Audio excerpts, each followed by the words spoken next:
as we inch closer and closer to conference championship weekend and football. San Francisco and Philly, Cincinnati and Kansas City. And as New Yorkers, we sit here and ponder whether or not Aaron Rodgers is trolling us, whether or not the Green Bay Packers are actually going to trade him. If they trade him, can he come to the Jets? What are the New York Giants going to do with Saquon and Danny Jones? And then, of course, there's that very small little part of the population that's going blat bleep crazy right now because a guy that was never considered a amazing player, a guy that was never considered one of the game greats in any year he ever played, is now being immortalized in Cooperstown. Get over it. Here's Evan Roberts. Good afternoon. How are you today, kid? I'm doing excellent. Thanks for asking. Great to see you, pal. I played basketball this morning. I drained a couple of threes. And you did what?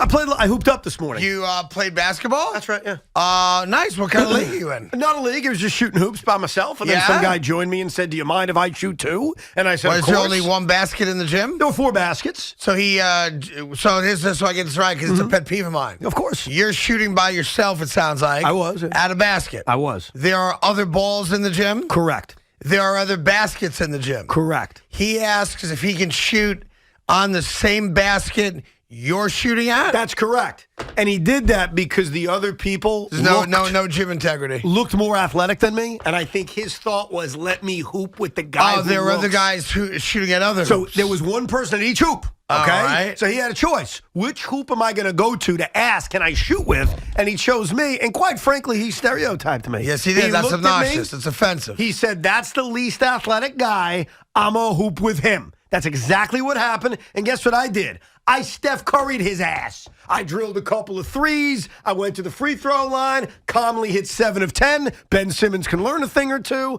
And I was like, who's the athlete I got now? a real problem because a lot of times, as you know, air sports are banned from this studio while I'm here. But because you were telling a story, I allowed it. Not that I make a lot of rules, but that's just one rule I get to make.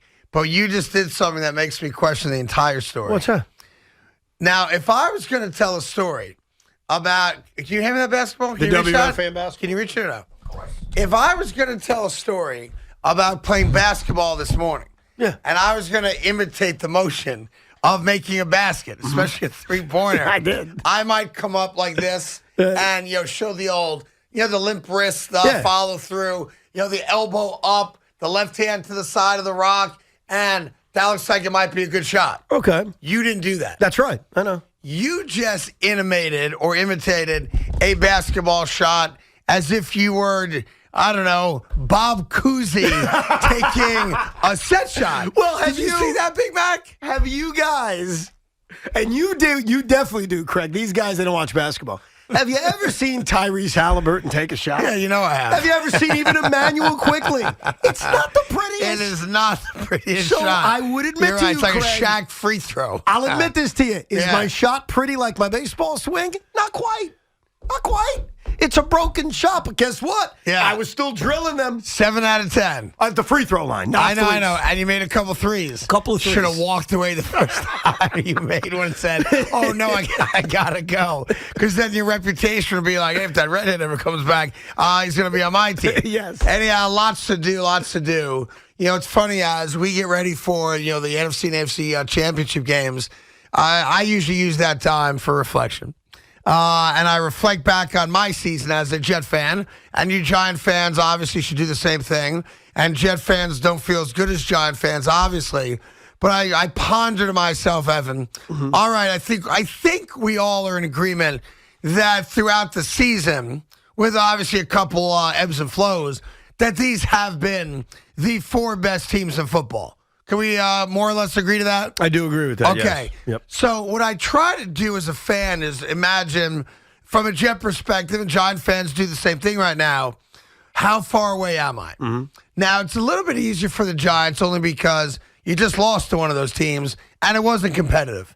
So I think if you're a Giant fan, you recognize, great to make the playoffs, great to beat the Vikings, but, man, the gap between where they are and where we are is still pretty significant. It can be closed, but it's pretty significant. When I consider the Jets and I look at what has now become a juggernaut in the Cincinnati Bengals, it gives me some hope. And when I look at Kansas City, I'm like, wow, I'm nowhere near Kansas City. Right. And I'd probably say the same now about Cincinnati. And I wonder, when you process how far away we are from being a team playing this upcoming weekend, does it make you mad? Does it make you angry? Are you sad? Or do you look at it with some level of hope? It perfectly encompasses what the Giants and Jets offseason really is all about. Because we'll start with the Jets. The biggest difference between the Kansas City Chiefs and the New York Jets is the quarterback. The biggest difference between the Cincinnati Bengals and the New York Jets is the quarterback. Or the rest of their rosters, I'm not saying the Jets are as good, but the rest of their rosters don't feel like light years away.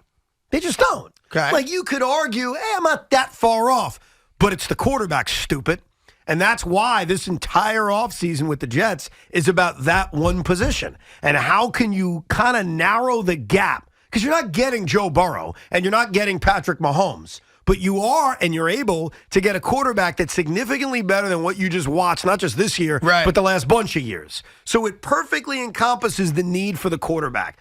With the Giants end of things, and I don't mean this as a knock on Jalen Hurts or Brock Purdy, but the quarterback doesn't have that same mystique. No. I agree. It doesn't. Now, maybe Jalen Hurts gets there if he has a great game on Sunday and wins the Super Bowl. Maybe. But right now in the moment, there is a difference between Mahomes and Burrow and the two guys in the NFC. Correct. You're right. Like, you don't think Daniel Jones is a billion miles away from Brock Purdy and Jalen Hurts. Meanwhile, the Jets don't have a quarterback. And for the sake of this, if you want to say Zach Wilson or Mike White is, they are a billion light years away from Burrow and Mahomes. So for the Giants, it's how do you build a more complete roster? Which is a little bit more complicated. How do you find enough speed on defense? How do you improve your linebacking core? How do you do all that?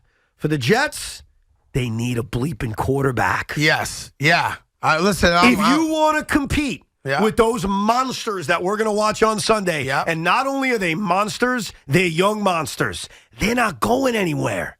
Joe Burrow and Patrick Mahomes will be there for decades. Right. Yeah, and that's what we're competing against. And that's where this offseason is about one thing. They need to find their quarterback. Maybe not for the next 10 years, but certainly for the next 2 to 3 years as they try to make a run at these monsters in the AFC. Yeah, my concern on the Jets side is getting played. It's out there. It's obvious. It's public fodder now. Aaron Rodgers even kind of trolling people by saying, clearly I would have to redo my contract if I go somewhere. I'm not going to make $60 million next year. I'm not exact quotes, but that's pretty much what he said. I listen to every second of My Future Quarterback with he acknowledged that McAfee. the contract will need to be reworked wherever he goes. All right, great. And he wasn't even asked about that, Craig. He was literally asked about, hey, does money play a role in your decision of coming back or not? Right. And he said, well, that's not going to be the money. And then actually had a really interesting thought about the league and the salary cap. Yep. And listen, he's going to make a boatload of money. It's just not going to be the exact dollar amount in the manner you see it with Green Bay. Right. Should he be traded? Remember this, though. Green Bay still controls that. Green Bay can very easily say, we're not trading you. And they do hold all the cards in that regard. I disagree. Because even if he says that I'm not playing, all right, great. We got a backup quarterback. We'll sit you on your ass and I'll pay you. I believe my guy, A-Raj, when he says this is going to be... A-Raj, he's you're my already guy. adopting him. I love this guy. I love you this only guy. love him because you think there's a chance you get him. If you don't get him, you're going to hate him. That's not true. No, Yes, it I like is. I like his personality. A-Raj. I got that. I don't agree with everything he says, but that's who needs to agree with everybody? Like, that's stupid. I wouldn't want that. Go ahead. I want to hear more of this. I think he's witty.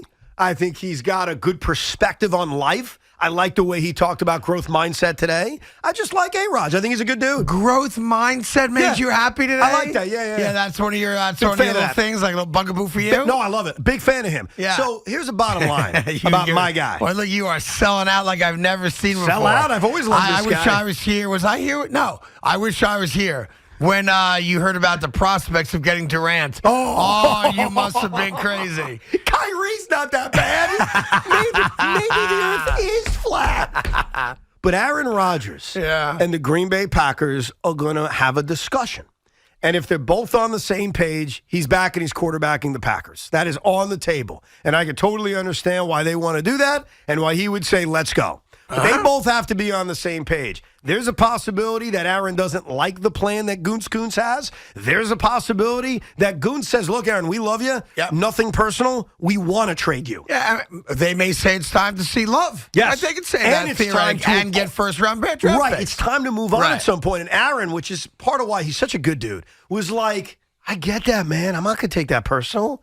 Like, I understand it. It's a business. Yeah. Aaron Rodgers spent 45 minutes greasing the skids. He's gone. Yeah, but it's still up to the Green Bay Packers to do it. And he's coming here. Well, you don't want to admit it, but I'm telling you, I'm giving you a friendly I think warning. we're being played. Okay. I think we're being played. By whom? I think the entire situation is setting Jet fans up to do exactly what you're doing. Dream the dream that we bring in Aaron Rodgers, who still has a lot of football left in him. Dream the dream that it's us playing this upcoming weekend against whomever it might be, Burrow, Mahomes, Herbert, whoever it is. And we give ourselves a 2 to 3 year window of having a chance to win a title. I think we are being bamboozled. No. And I'm not going to stand for it. No, the Aaron Rodgers is staying right there in Green Bay where he belongs. No way. Did Okay. you listen to that entire McAfee interview? I did most of it, not all I of it. listened to every second of it, and you don't have to listen. I'll paraphrase it for you. Yeah. Aaron Rodgers has set the tone. He's coming to the Jets. He even had McAfee, and I'm sure this was all planted, and no disrespect to either guy. The plant is okay. He said to McAfee, do me a favor, late in the interview, I want you to ask me about Zach Wilson. Ask me about the Jets, right? Ask me about Zach Wilson. Yeah. And Aaron Rodgers put Zach over. Yeah. He needs to be humbled. He's being humbled. That's a Didn't good have thing. a lot of talent year one. Yeah. They've got some talent there now. No talent. Yeah. I mean, Aaron needs Rodgers some humility in his life. Yes. Yeah. He shouldn't have been at the facilities on a Friday night. You got to relax. That's Aaron Rodgers' way of saying, dude, I'm going to put my arm around this guy, and we're going to, smoke weed together. That's essentially what he was saying. He didn't say that. Right, of course, because if he wanted to do that, Zach's not his guy. As you know, Zach believes in the Mormon way of life, which says no to that. Look, I think it'd be great, but I'm not going to allow myself to go down that road. I think we're being bamboozled. I don't think Green Bay's letting him go.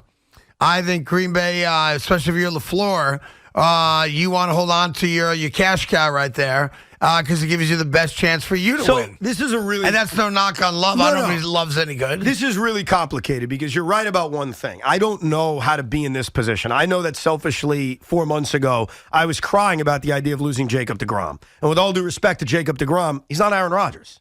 So if I was a Green Bay Packer fan and if I was this organization, you're right.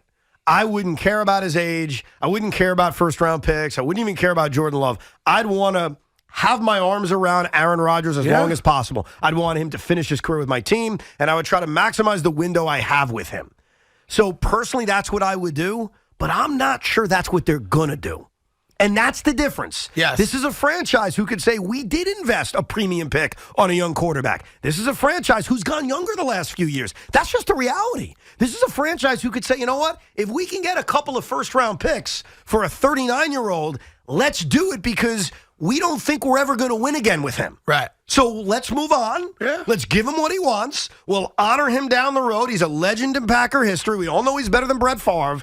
And let's have a clean break. And Aaron Rodgers made that clear. There will be no hard feelings. He loves the fans of Green Bay. Let me tell you something. It's a lot different than the last couple of years where it seemed contentious there. It's not. It does not seem contentious And you know at all. why? I'll give you that. And you know why? So here's my question. It's over. If you're Aaron Rodgers and you're not going to leave when you're pissed at the organization, why would you leave when you're getting along with the organization? Because they don't have the same view on going all in that he has. Now, here's the reality. If you want to keep this on the up and up, there are 4 teams and only 4 teams that he can be traded to. The New York Jets are obviously one of them. The Tennessee Titans would be number 2. I don't think they're real, but I got to put it out there just to do my job. Number 3, the New England Patriots. And number 4, the Las Vegas Raiders. Those are the only 4 teams in the AFC where you can make the argument, need the quarterback, would pay him, have the first-round draft picks to give them, and are destinations where Aaron Rodgers could say, I could win there. Because, and let's hit on something. I mentioned this to you yesterday, and you didn't believe me till my guy said it. But I know my guy. That number, that guaranteed number, means nothing.